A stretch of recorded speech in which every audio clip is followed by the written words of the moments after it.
Dubai news one में आप तमाम लोगों को वेलकम करती हैं। आज के दिन दुबई से बेशुमार गैर मुल्की जिनका ताल्लुक पाकिस्तान से था, इंडिया से था और बांग्लादेश से था, उनको वर्कर आज़ाद को गिरफ़्तार किया गया है और उनको 50,000 दिरहम का जुर्माना और 1 साल कैद की सज़ा का ऐलान सुनाया गया है।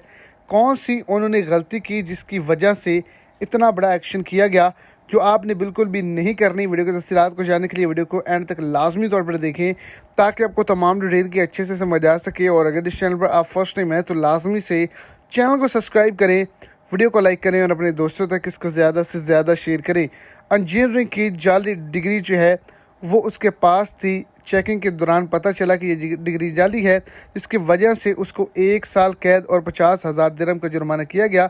जो भी कोई गैर मुल्की जिसका ताल्लुक पाकिस्तान से है, बांग्लादेश से है, इंडिया से है, दुबई के अंदर काम करता है, जो जाली डिग्री बनवाकर वहाँ पे काम करते हैं, तो उनको ख़बरदार किया गया है।